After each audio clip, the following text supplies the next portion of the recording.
Hey everybody, welcome to MetaMagic, the show where I'm a DM, not a saint.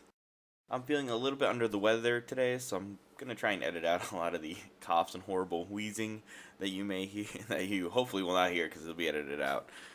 But being sick and staying inside means it's the perfect time to play some RPGs. Please listen carefully.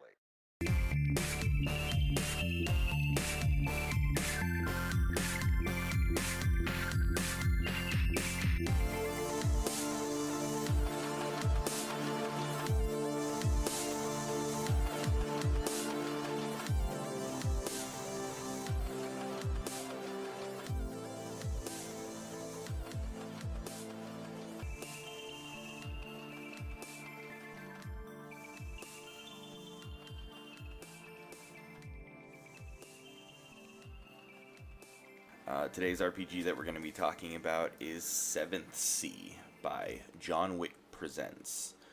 Not that John Wick is going to be going around shooting up ninjas and such.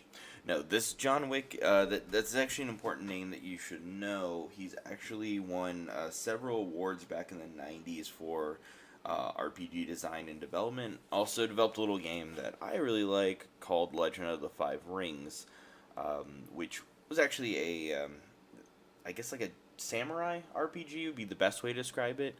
It wasn't set in Japan per se, and they did have some like magical creatures, but it was very like culturally oriented.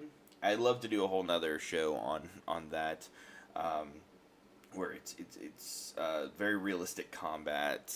However, we're not talking about that. We're talking about Seventh Sea, which is going to be it's not nearly as harsh in terms of damage and dying as Legend of the Five Rings, and it's actually I guess I would say pirates or like Three Musketeers type setting game. Looks like it is. I just picked up the book recently here over the last week, and that's kind of what I've been doing. Is just reviewing it, just looking it over, make sure I got everything down okay. The game takes place in what is literally a copy paste map of Europe, and then all the names are changed from what it looks like on all the countries, which works for me. There are actually several countries you can choose from, and they actually do more than just choose your background, but also give you like additional skills, which is something you'd see very similar to Legend of the Five Rings. For example, picking like Castile, which is basically like the same as Spain. They have certain traits because they have like the Inquisition, so they get certain like religious and Inquisition type benefits to your character, which is kind of akin to the same thing you saw in Legend of the Five Rings, where if you pick like the Crane Nation, you'd be better at like dueling. A lot of similarities, but again, not nearly as harsh for those of you who have played Legend of the Five Rings. I wouldn't compare the two too heavily in terms of mechanics. Definitely digging the game. I really enjoy looking through that the character sheets are very short, and the characters seem very straightforward and simple to design. In a world of Pathfinder and Shadowrun, I very much enjoy simple character sheets. So the faster my character is to make, the better. And that doesn't detract from the actual characters at all, though, in here. In terms of gameplay, they actually, it works off a sort of, I describe it as a group storytelling system. In this book, it uses something called a raise system for rolling. You're going to roll a handful of d10s that represent your stats. So you'll take two stats that you have for, like, let's say, like finesse and weaponry. Add those together. So let's say it's 2 and 3, so it's 5. So you roll 5 d10s. And you want to actually, you're going to add the numbers that you roll together to make 10. And every 10 that you can form by adding, you set aside. Some abilities that you can choose will make it so that when you roll natural 10s, that you can re-roll them and count them as an additional roll. A lot of systems call that exploding dice, where you if you roll max, you re-roll it and add and count that as well. So if I roll 10, two tens, I get to re-roll them, and I get a two fives after that. That counts as three tens. It's called a save and keep system. As a person who is math challenged, I am not sure how I feel about it. It looks simple enough, just going to 10, but I feel like it could end up getting cumbersome once you start rolling 12, 13, 14, 15 dice, which it looks like is pretty standard in here. It looks like a lot of the rolls ask for upwards of 10 dice in most cases, but it's not the worst system I've seen, and it's better than a lot. So it looks like it can be interesting.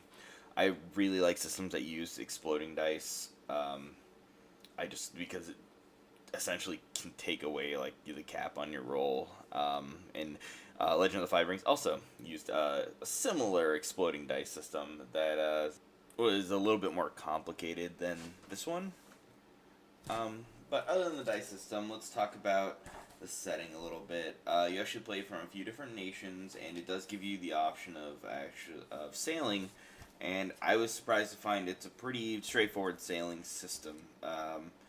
Usually you'll find in a lot of pirate games the sailing system is really cumbersome, or you spend most of the game kind of sailing. In this case, it actually appears that it leans more toward like the Three Musketeers type setting is what it kind of wants. You can basically just kind of sail from port to port. You do need like a crew and everything here, but it doesn't really... I mean, I think you roll a couple, like, it looks like some dice just to get through, like, the actual sailing part, but that's kind of it.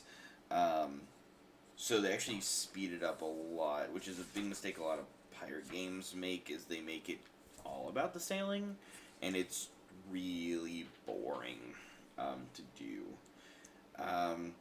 The game does have magic in it as well. And it can vary. So it looks like a lot of the magic in the game is very low level type magic. Like you can do things like purify water, or I think like a minor medical heal. However, it does have some demon type packs that you can make.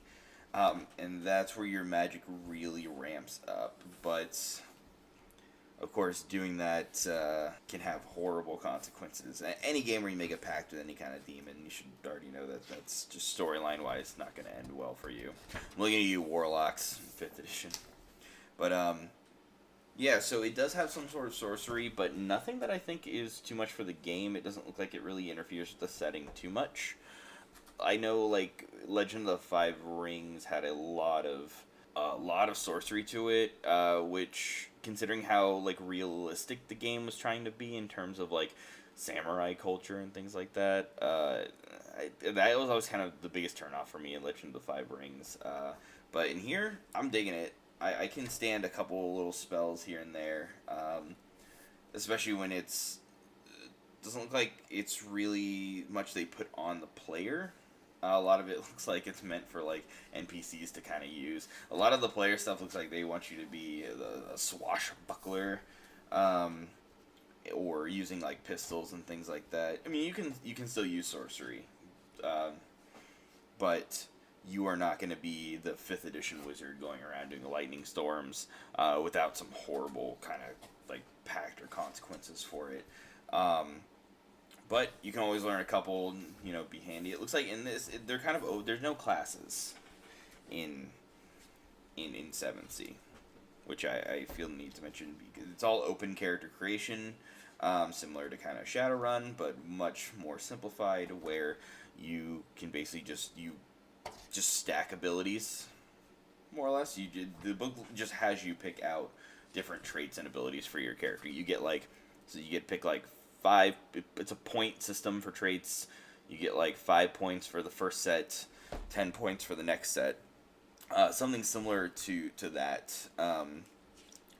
To pick out like a basic background, you have a certain amount of like points to pick out a particular background. And like the more points you spend, the better the abilities are. But everyone starts with the same amount of points, so you get less abilities. Like there's one in here for just being. Let's see. I know there's one that is for dueling that I was looking at. For your advantages is what they're called. I'm gonna try and find a good 5-point advantage here. Alright, I got some here. Yeah, so for example, a 5-point advantage, which is the most that you can spend on an advantage, would be like a Duelist Academy. You can choose a dueling style. So that essentially, when you pick it up the first time, lets you become a duelist. That lets you enter duels, which have like different dice rules, and lets you do kind of one-on-one duels and things like that with like a bigger dice pool. Again, similar to Legend of the Five Rings, but you basically get special like different dice pool for dueling, or an advantage if you have a dueling style. And you can pick that up 2 times and pick 2 dueling styles. So things will get even more dice because you know 2 styles. And then as opposed to like a 1-point advantage, which would be something like Able Drinker is a 1-point advantage. Alcohol never adversely affects you no matter how much you drink. Being large, just making your character larger than normal. You get like a bonus die on any risk that is easier to do with your size. So using like athletic stuff, you get an advantage. Survivalist. You're in the wilderness, you can forage or hunt. So like very simple to like very advanced things. You basically get a certain point pool, and the points range from 1 to 5 being the max of skills. And that's basically how every step of the character creation goes. There's skills, and there's background and advantages that you get to pick from using like a point pool, and that's it, more or less, for character creation. And then from there, it's like a group storytelling system. Good example of that is if you are caught in a room by like guards and the big bad, and they say seize them. The players can be like, all right, well, I use my the whole system, because it's keep and save, means that after you roll those d10s and save them, you set them aside and kind of use them as currency. So if I rolled 7 10s that I pulled out, I can start spending those to use my abilities and like manipulate the environment to some extent. So going back to the guards example, if I have 7, let's say I rolled 7 10s as the player, and the big bad rolled less 4, so he gets to go after me. I can spend 2 or 3 of those dice of the 7 that I have, which will bring me down to 4, and I can say something like, all right, well, I use my athletics to cut the chandelier to block the path, and then I'll spend like 2 more dice to jump out the window. And then the DM would say something like, all right, if you're going to jump out the window, that's probably going to kill you. You're going to need like 4 more dice if you want to succeed on that, or you're going to like break limbs at the very least. And that's when I'd be like, oh, I don't have that many dice left, and so I'll take the risk. I'll take the broken limb, something like that. So it's kind of like you can kind of like adding the chandelier into the room, or things like that, which is similar to how Fate kind of works. I mean, you can't twist the entire environment. It's more about what your character can do and stretching the limits of that, using like your dice pool to kind of manipulate your character in the world. I like those kind of systems, even though they're really way different than like Pathfinder and Dungeons and Dragons, where the DM controls everything. It does take a big burden off of the Dungeon Master when you use those, because the players can kind of help you tell the story.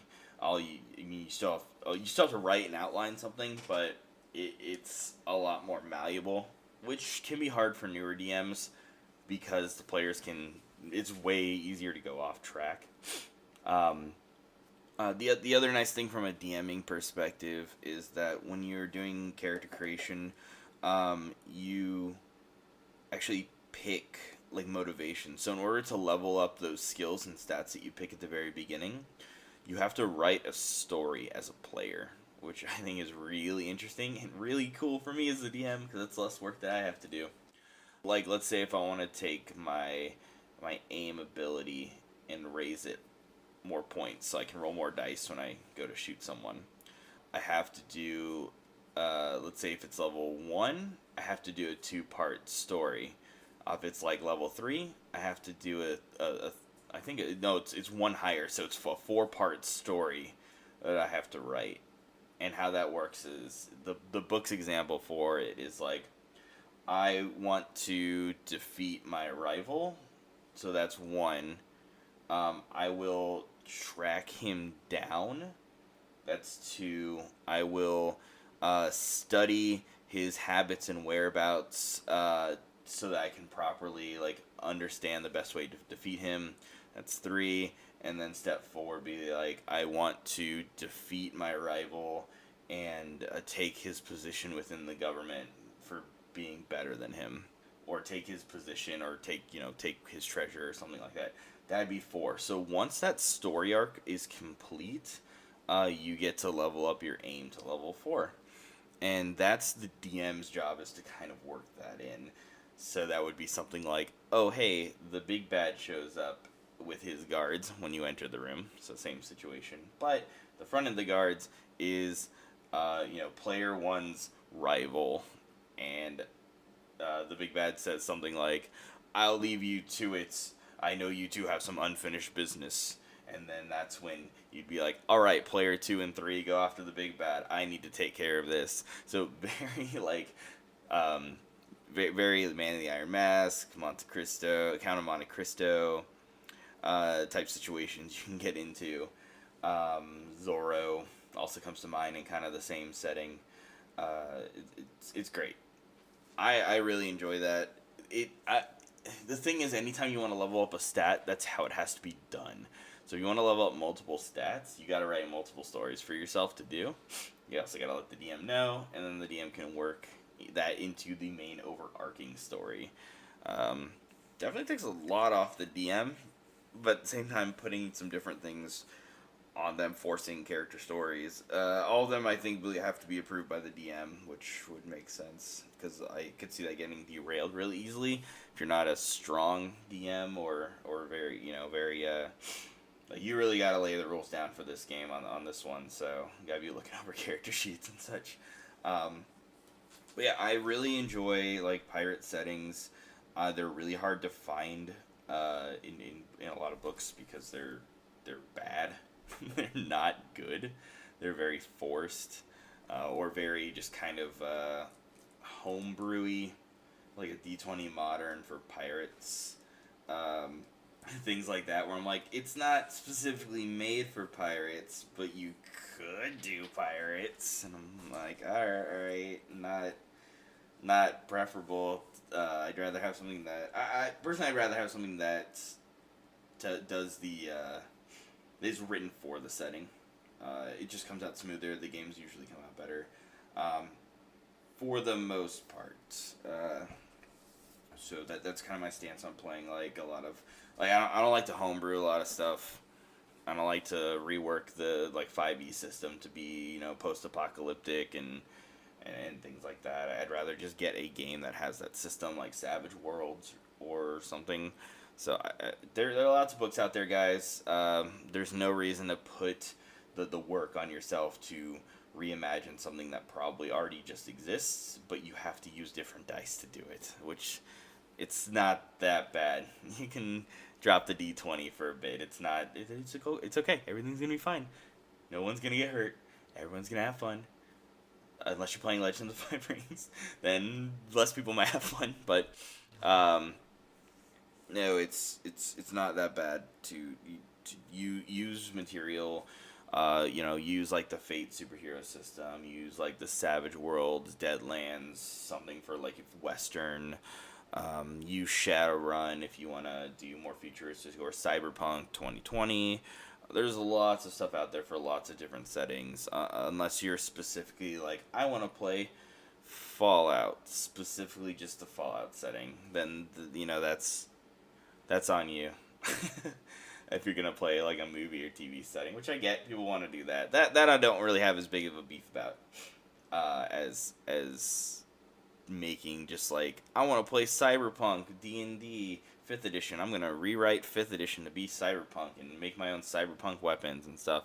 It's like cool, but they have that. It's called, Cyberpunk 2020 or Shadowrun, and it's got like a million books and a million resources, and you're gonna be spending days writing this homebrew when something better exists already, and has a million books for it, and probably has some other ideas you didn't think of, like the Matrix or Matrix Combat, which I don't really see how that would work very well in 5th edition, just in general. So, yeah, don't be afraid to try other books, guys. It's okay. If you don't like it, homebrews are always there, but more power to you. But I would explore your options. Always explore your options. There's no reason not to, guys. That's where I go back to 7th. I like Three Musketeers. I like Pirates, and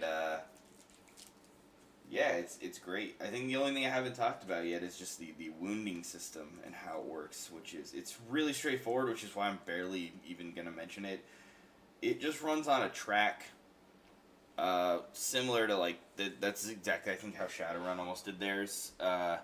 You basically just have a bunch of dots, and some of the dots are marked differently. So every time you get hit, you fill in a dot, and every third or fourth dot that you fill in is like a major wound, and that can end up crippling you, or having some really negative consequences, especially if you don't get it taken care of, or might permanently scar your character. Real easy stuff. Which is how a lot of games do. I think Savage World also does it that way as well to some extent, but Savage World also has Soak, which is where you can mitigate damage, by just having armor. So someone will do 3 damage and you can soak 2 of it, which I don't believe I didn't see anywhere in 7th that has soak.